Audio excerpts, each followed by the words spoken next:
Thank you everyone for joining. I'm Angela with Sunfish. I will introduce myself and our panel in a moment as we get started. We just wanted to take the opportunity to say a few words about the future of fertility.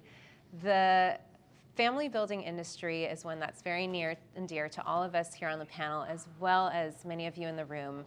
Becoming a parent is one of the most important things that people do in their lives. But for many people, that journey starts with assisted reproduction. So I'll just give folks a few minutes to come in here as they grab their coffee. Thank you all so much for joining us today. We have a number of incredible experts and provider partners here in the room with us. So I want to leave ample time for us to mingle at the end of this event. All right, so with that, we'll get started. Thank you for joining us. Today we're here to talk about what we see as the future of fertility. And I'm thrilled to be joined by this incredible panel of our partners. I'm Angela, the co-founder and CEO of Sunfish. And we at Sunfish are most passionate about the evolution in affordability and reducing the unpredictability of cost when it comes to starting your family with assisted reproduction. So with regards to building a family through IVF or surrogacy, the average cost of a child is over $70,000 per family. And most people are not able to predict the exact cost that their journey will take, which is why my team and I started Sunfish, and we've paired up with incredible partners like these folks here today. So for today, we're just going to spend a few minutes introducing our views on the future of fertility. I have a couple questions for each of our incredible panelists. Thank you to those of you who submitted your questions in advance. And then we're going to leave room to discuss amongst this group of investors, providers, IVF clinics that are here in the room with us today. At Sunfish, we are focused on two main products. We started a year and a half ago after I had been working in the surrogacy industry for many years. I was a director at Circle Surrogacy and Egg Bank, which is the largest surrogacy agency, where I saw firsthand how many people struggled with affording their family building journey. And so since launching the company a year and a half ago, we've launched two products. The first is a free membership that offers a lending marketplace, loans for people who are going through assisted reproduction, and a number of other features like a cost calculator, grant and discount database, and support as people build their families. And second, this is actually the first time we're speaking about this product publicly, we are rolling out a new membership model that wraps around IVF care and provides individuals with support for up to 1 year as they go through IVF treatments, and most importantly, uses predictive analytics to create a custom financial plan for people as they go through IVF with a guarantee. So if you're not successful, if you don't achieve pregnancy, you get a portion of your money back. And we're really excited about this innovation that's shifting towards outcomes-based care. So today, as we talk about these topics, I am here with an incredible group of providers. First, right here is Dwight Ryan. He has an incredible array of expertise in the fertility industry. He's currently the CEO of Innovation Fertility, which is a group of fertility clinics and labs throughout the country. He was previously the CFO of IntegraMed, which was a publicly traded fertility company, and also the COO of RMA New Jersey and RMA New York. So we're delighted to have him here in the room. Many of his clinics are also Sunfish partners with our money-back guarantee. Second, we have Jen Rachman, who is a leader at Circle Surrogacy. So we've worked together in the past for many years. She's a licensed social worker who supports aspiring parents, intended parents, as they go through their fertility journeys. And she's also a mother through egg donation and surrogacy herself. And then lastly, we have Giancarlo Stanton. He is an advisor to Sunfish. He was formerly the COO of CoverWhale, which is a truck insurance company, and the general counsel and VP of claims at Swift, which uses predictive analytics to help homeowners purchase home insurance. And so his expertise is on risk mitigation and insurance, and we're really delighted to have him here on the Sunfish team as well. So with that, Giancarlo, I'm actually going to start with you. Can everyone hear us okay? Okay, perfect. So Giancarlo, tell the panel a little bit about what makes fertility and assisted reproductive services an interesting opportunity for insurance products and risk management. Yeah, so I think that if you take a look at the insurance ecosystem, what's always exciting from an insurance perspective is being able to not just have access to data, but also to have willing participants. And what's fascinating about the fertility space is that both sides of that coin, both the actual patients and the clinicians, want the same outcome, which is the outcome that Sunfish wants. So you have this perfect alignment of interests with lots of information, not just on how the process will go, but also how we can improve it and how we can iterate over time. Great. So with Sunfish's membership program, what do you see as the interesting opportunities to allow for a risk management program?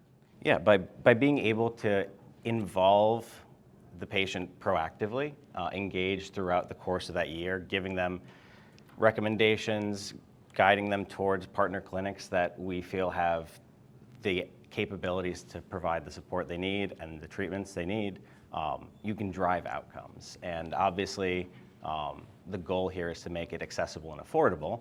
And so part of that is understanding where the data drives us, where it'll tell us that we have room for improvement, and where the clinics can improve so that we can get to those outcomes. Fantastic. Okay, so next question for Dwight. You are working across the country to bring cutting-edge technology to IVF clinics. Can you tell everyone here a little bit about the major barriers to access to care that your patients face? Yeah, well, first, thank you for having me. I'm the old timer in this one thing. I've been doing this for 35 years. I say almost from the beginning, but I'm not that old. But it's fascinating. Even 35 years ago, the major issue is cost. There are other things happening ever since COVID, but we'll get to the cost in a second. But I think that COVID has been interesting. It's now having issues on getting staff to support your practices. It's getting more difficult. We've been lucky, but that's a big barrier to entry. Laboratory staff, your embryologists who work in the laboratories. That's why we developed a training program down in Florida. But the number one issue is the cost, the stress of the cost. It hasn't changed. Even though insurance is beginning to pick it up, you have mandates. But even in New York, I think the mandate for if you're under 100 employees, you can't be in the mandate. And there's a lot of employers with 100 employees or less. So the program, why I'm so anxious to start this program, and we're starting it, is that stress is the number one barrier. And if we can relieve that stress on the financial side, it helps a lot. A cycle can cost $10,000, $15,000, $20,000. You can do a couple of those. The guarantee programs gives them that comfort. Using your predictors is even better because over time, the practices have improved their technology and outcomes. So that also helps quite a bit. So I'm really excited for what we're doing. And I also hear we just may have our first patient possibly too under the program. So I think it's a great program, and if you can relieve the stress does not help with infertility, as we all know. It's a killer. So if you can relieve that stress point by the program like this, it just helps us. And also brings more patients into the system. Getting patients in knowledge and just getting information out is a key thing for this industry. And we're getting better at it, but the biggest issue is even when you go to your OBGYN, they may not come to an IVF clinic because of the cost. So this is where we really have to train and tell people there are ways to do this, and this is a great program for us. Thank you, Dwight. We're incredibly excited to be working with Innovation.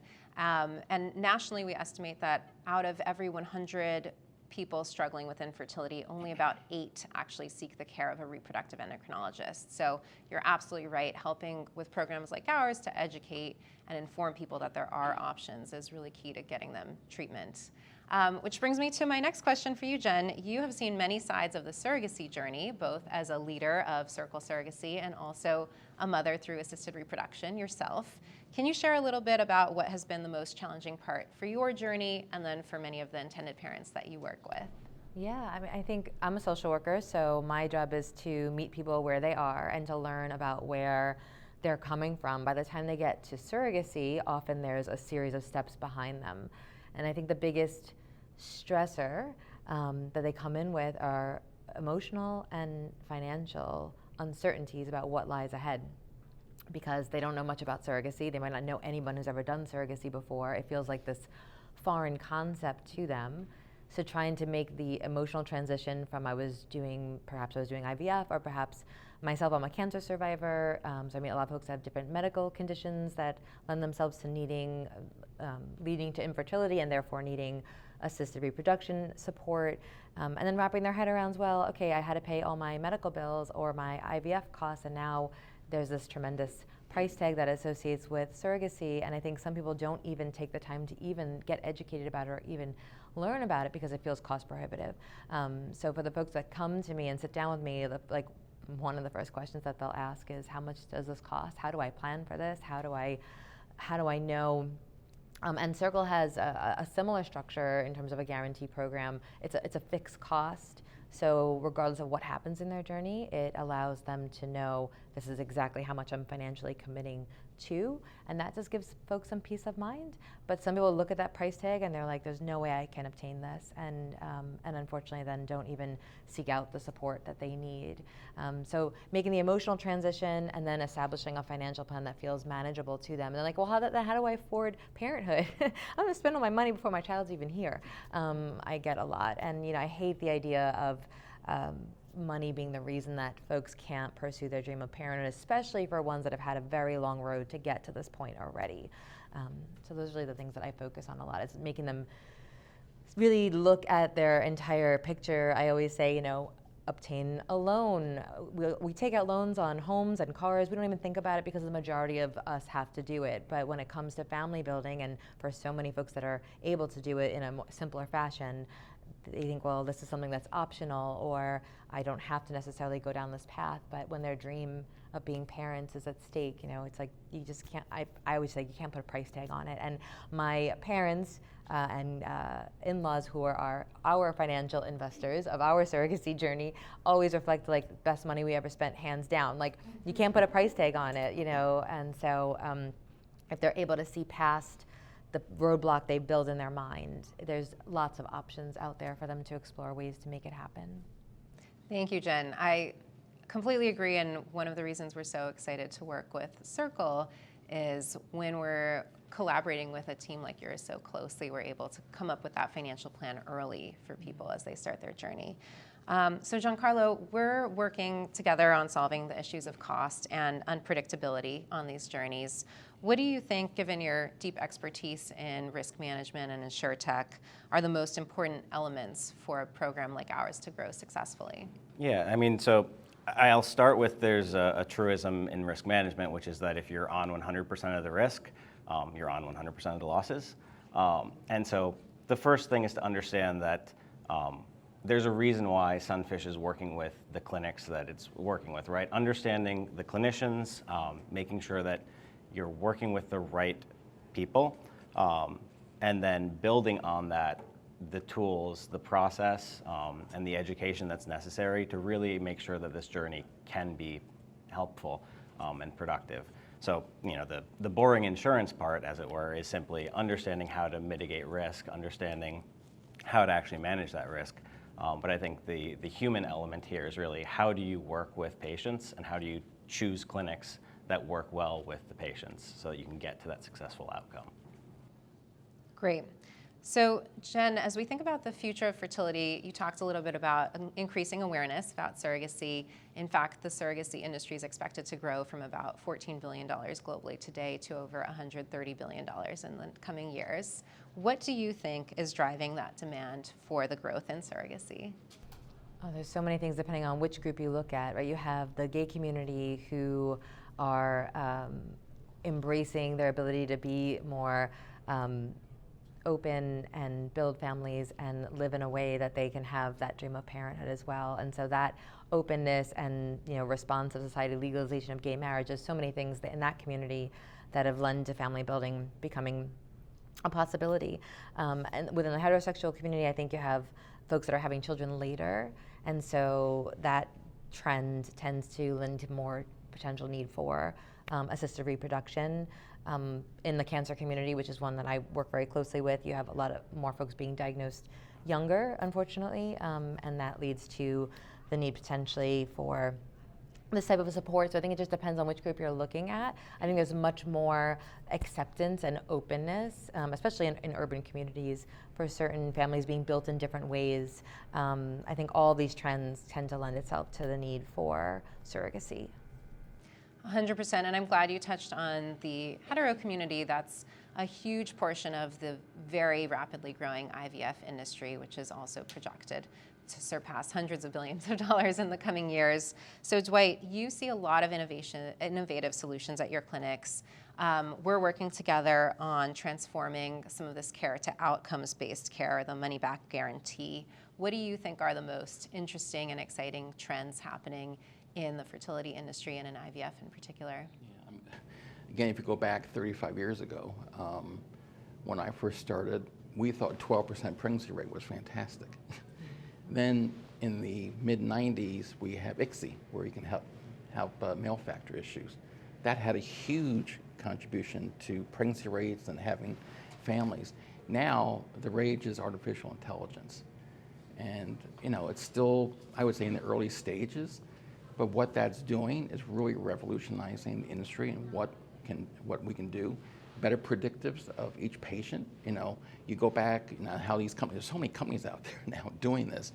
You go back historically of all the practices and what they're doing, they're able, with AI, you're able to achieve a goal or guidelines on what patients should be treated, things like that.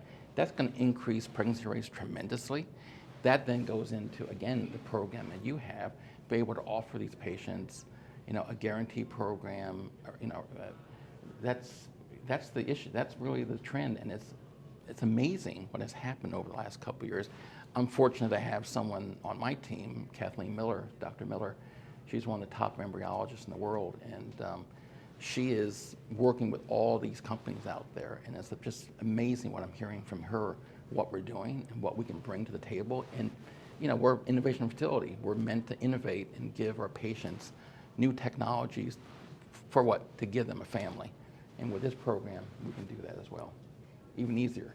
Thank you. Yes, I'm also extremely excited about the future of predictive modeling, machine learning, and AI for fertility. And not only because there's so much innovation happening in our industry, both domestically and internationally, but being able to draw from other industries that have been exploring these trends, like the homeowner and auto insurance fields that Giancarlo's come from, is allowing our field to progress extremely rapidly. So completely agree with all of that. Giancarlo, we've talked together within the Sunfish team about how our money-back guarantee can actually improve outcomes, patient outcomes. Can you share a little bit about your view from an insurance perspective and a risk management perspective on that? Yeah, certainly. I think it's important to understand that Sunfish, at sort of its core, is providing accessibility and affordability, right? The goal is to make this, at a human level, something that is digestible. And the more that we make alternative fertility paths possible or comfortable, digestible, the more that we can actually take the innovative leap and say, let's try new technologies, let's try additional pathways. If, for instance, IVF is cost prohibitive, then that would mean that subsequently considering surrogacy, for instance, right, would not be possible because we've just spent the dollars a place that we already didn't think we could spend them. So the goal is really to make sure that as we're modeling out this pathway, it's not just about the return on the actual investment, as it were, but it's about making sure that it's a pathway that's sustainable or viable for the actual patient. And so I think taking the data approach, the insurance approach, but adding that human element of there is a goal here that is not just ROI, allows a more, humane sort of guideway down this path. Perfect. In terms of the future of fertility, there's three things that really excite me. The first is the use of predictive analytics and machine learning. As we discussed, this is really transformational to be able to create more customized care protocols and allow people to reduce that risk that we've talked about so much today. The second is the shift to outcomes-based care. Many of us in the industry, my team included, believe that people should not be paying for cycles, but they should be paying for pregnancies, which is what a lot of us are working to do. And then last is personalization of care. So there's a lot happening to allow for people to look at their fertility care more holistically, as we bring together programs like our membership, which allows people to financially plan, but also treat themselves as a whole patient, not just the reproductive endocrinologist care, but looking at proven techniques like acupuncture, stress management, diet and nutrition, supplements. There's a lot more that can feed into success for a patient that we're working towards together. So those are the three things that excite me about the future of fertility. Would love to hear from all of you if you have any closing comments about your vision for the future as well. I would just say, I hope that, these types of products that you're offering allow to reach more parents and achieve their dream of parenthood, because that's just allowing more, hopefully a different group of folks that may have not thought it was possible before to believe that they can actually get there and it's attainable. Yeah, from my side, it's helping patients become have families. I've been in the field and seeing patients come in with their kids. It's all about that. It's about having their families. And if we can help improve that through technology, through the various things that we're all doing to support a patient, it's the best thing. We're in a wonderful industry. I mean, when I talk to people about why to come to IVF, it's because we're doing something really good, and that is trying to help couples have families, and there's nothing better than that. And I think with what Sunfish is doing, we're able to improve that aspect of it and give them, again, reduce the stress. They could be able to help them do that.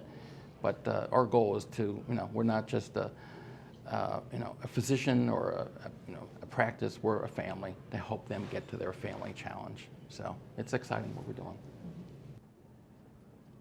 Yeah, I mean, I'll just mirror that. I think it's a fascinating space. I spend a lot of time in different industries looking at how the entire value chain interacts, and I don't think there are too many where you see the consumer, the patient, the clinician, the insurers, the various vendors all aligned the way that I see here. And so I think that there's a lot of promise for that ecosystem allowing for a lot more innovation than you would typically see, because it's collaborative. That's exciting for an insurance nerd. It's not the norm, so awesome to see it. Well, I want to thank you all for joining us on today's panel, and I also want to encourage everyone here, many of you, like I mentioned, are real experts in this field as well, to stay and mingle. We have this room and our breakfast for a while longer. This is the Sunfish team members that are here in the room today, so feel free to find us and speak to us. We're all very passionate about allowing everyone who wishes to become a parent to afford to do so. So thank you all for joining, and thank you all for being here today. Thank you.